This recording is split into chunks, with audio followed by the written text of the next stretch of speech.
अगर कामयाब होते हैं तो फिर क्या होगा, अगर नाकाम होते हैं तो फिर क्या होगा। लेकिन ऐसा लगता है कि ये जो बंद कमरों में होने वाली बातचीत है इसको बहुत सीक्रेटिव रखा जा रहा है, क्योंकि ये मामला भी बहुत ज़्यादा हसास है। पाकिस्तान इनका मेज़बान तो ज़रूर है, लेकिन मेज़बानी के भी कुछ तकाजे हैं, और वो तकाजे ये हैं कि पाकिस्तान किसी एक पार्टी की साइड न ले और बिल्कुल हकीकत पसंदाना तरीके से इन दोनों को इकट्ठे बिठाकर न्यूट्रलिटी के साथ जो है वो बातचीत का जो है वो मौका दे, क्योंकि आगे इन दोनों ने ही फैसला करना है कि किस तरह से बढ़ना है, और ये इन दोनों पार्टीज पर ही इन्हिसार होगा। बहरहाल एजाज चौधरी साहब इस वक्त मेरे साथ मौजूद हैं, साबिक सेक्रेटरी खारजा, उनसे भी हम बात करेंगे। लेकिन मेरे साथ यहाँ पर जो कन्वेंशन सेंटर इस्लामाबाद में आमिर इलियास राणा साहब, हमारे जो ब्यूरो चीफ हैं वो इस्लामाबाद के, वो हमारे साथ जो है वो इस ट्रांसमिशन में जो है वो मौजूद होंगे, और ब्रिगेडियर रिटायर्ड मसूद अहमद खान साहब मेरे साथ 7 से 8 वाली जो हमारी यहाँ पे ट्रांसमिशन होगी उसके अंदर हमारे साथ मौजूद होंगे। दोनों मेहमानों की इजाजत से मैं जरा पहले एजाज चौधरी साहब से जो है वो इसका आगाज कर लेते हैं। एजाज चौधरी साहब, थैंक यू सो मच, बहुत शुक्रिया आपके वक्त का।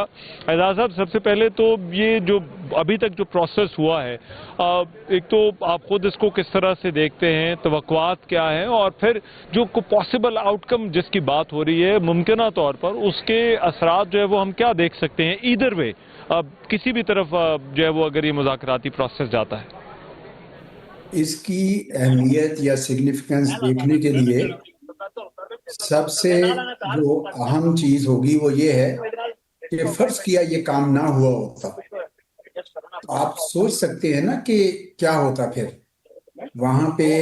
इस तरह ही ये जो डोनाल्ड ट्रंप साहब तो ये कह रहे थे कि मैं ईरान की तहजीब खत्म कर दूंगा, मैं पावर ग्रिड्स को तबाह कर दूंगा, ब्रिजेस तोड़ दूंगा, और ईरान भी जवाब में उनके सैलिनेशन प्लांट खलीजी रियासतों के खत्म कर देता, ऑयल इंस्टॉलेशन पे हमला कर देता, तो गोया पूरी दुनिया एक स्पिन में चली जाती, और पूरी की दुनिया की जो इक्तसाद है वो एक रिसेशन और डिप्रेशन में चली जाती है। उसमें हमारे जैसे ममालिक जो है वो भी उसका शिकार हो जाते।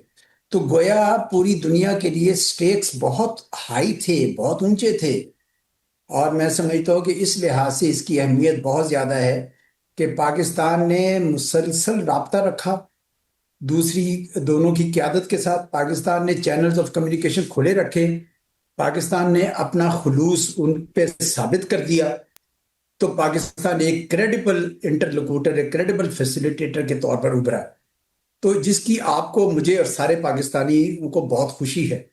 और अल्हम्दुलिल्लाह आज हम अगर यहाँ पे पहुंचे हैं तो उसकी एक बड़ी वजह पाकिस्तान की आला सफारतकारी भी है, लेकिन साथ ही साथ मेरे ख्याल में डोनाल्ड ट्रंप साहब भी अपनी, उनको एक सियासी कीमत नजर आ रहा था बढ़ती हुई, और ईरान को भी लग रहा था कि अब जरूरत है कि कोई थोड़ा सा वक्फा करें।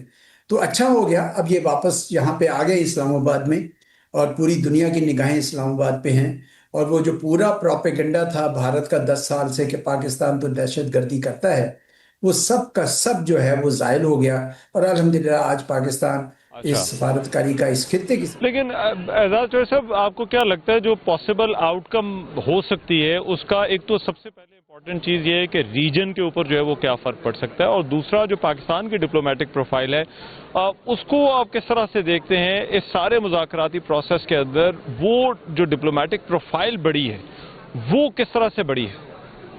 देखिए पाकिस्तान रीजन, दो रीजन्स के दरमियान बैठा है, बल्कि तीन रीजन्स के दरमियान बैठा है, एक वेस्ट एशिया, एक सेंट्रल एशिया, एक साउथ एशिया।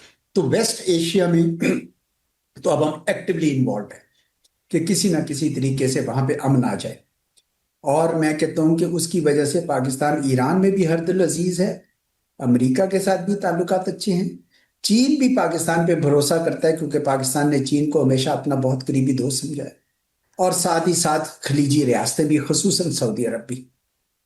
जो सेंट्रल एशिया के लोग भी पाकिस्तान के साथ यही उम्मीद लगा के बैठे हैं कि अफगानिस्तान में भी आप मामलात को सेटल करें, और तालिबान को भी आप समझ आ रही होगी कि भाई पाकिस्तान वो चीज़ नहीं है जिसको ये समझ रहे थे, और जिस तरीके से इन्होंने बिहेव किया था। तो मेरा ख्याल है इसका सैल्यूटरी इफेक्ट सेंट्रल एशिया पे भी होगा, जिसकी वजह से, सॉरी, अफगानिस्तान भी होगा, जिसकी वजह से सेंट्रल एशिया से भी ताल्लुकात बेहतर होंगे। जनूबी एशिया का मामला अलबत्ता थोड़ा मुश्किल है। उसकी वजह यह है कि भारत ने एक अपनी रट लगाई हुई है कि सिर्फ वो पारसा है, और बाकी सारे के सारे ममालिक खित्ते के वो ठीक नहीं है। और अब तो वो एक हिंदुत्व की एक ऐसी लहर के लपेटे में आ गया है कि जिसमें ना मुसलमान वहां महफूज हैं, ना ईसाई महफूज हैं। और जो मुसलमान ममालिक दो हैं, पाकिस्तान और बांग्लादेश, उनके साथ भी उनके मसाइल हैं।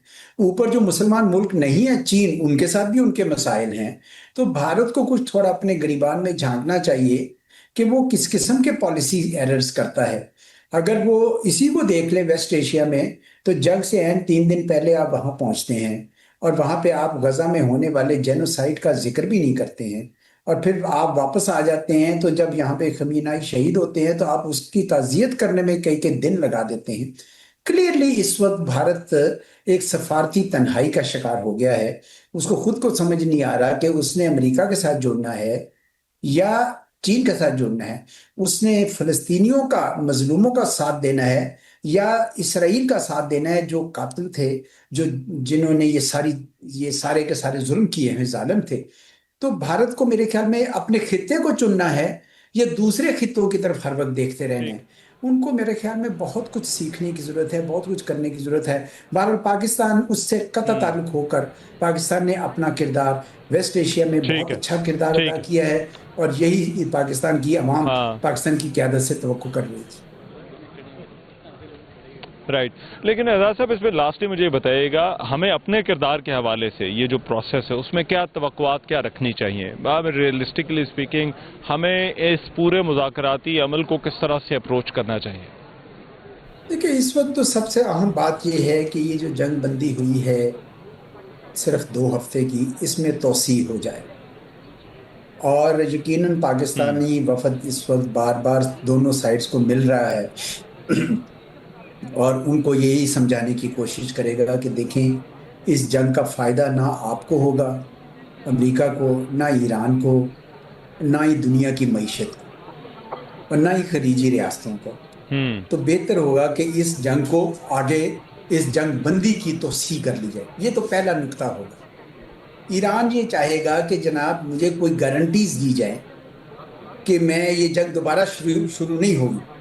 तो चुनाचे ईरान ये कह सकता है कि मैं जब तक ये मुझे गारंटीज नहीं मिलती हैं, मैं स्ट्रेट ऑफ हॉर्मुज नहीं खोलूंगा। मेरे पास यही एक पत्ता है जिसको मैं छोड़ूंगा नहीं। तो एक पाकिस्तान की कोशिश अगर हो जाए और वो कोशिश करें कि जनाब आप स्ट्रेट ऑफ हॉर्मुज खोल दें, वो जंग रोक दें, अगर दोबारा जंग करते हैं तो आप दोबारा स्ट्रेट ऑफ हॉर्मुज बंद कर देंगे, तो कोई मुआहदा तो हो सकता है। मुझे नहीं पता क्या होगा, क्योंकि ये तो दोनों पार्टीज के ऊपर है। वो करना चाहते हैं, जिससे जाहिर होता है कि वो करना चाहते हैं, तभी तो आए हैं। लेकिन क्या वो ये करज, ये पॉलिटिकल विल दिखा सकेंगे कि हम ये कर सकते हैं, ये अब उन दोनों पर है। मुझे लगता है कि डोनाल्ड ट्रंप साहब ने वाइस प्रेसिडेंट जो उनके नायब सदर हैं, उनको ये स्पेस दी हुई है कि आप कुछ करके आइए और कोई ना कोई समझौता कीजिए, ताकि अमेरिका के लिए मुश्किलात जो हैं इस वक्त जो सियासी मैदान में हो रही हैं वो कम हो जाए। और ईरान की क़यादत भी यकीनन चाहेगी, क्योंकि उनका भी बहुत नुकसान हो चुका है, उनकी पूरी क़यादत का सफाया हो चुका है। तो मुझे उम्मीद तो अच्छे की है जी, उम्मीद तो है कि कोई ना कोई, कहीं ना कहीं छोटा एग्रीमेंट हो जाएगा। बिल्कुल ठीक। मुझे ये उम्मीद नहीं है कि भाई सब कुछ रिजॉल्व हो जाएगा, ये नहीं हो सकता। ये बहुत पेचीदा किस्म का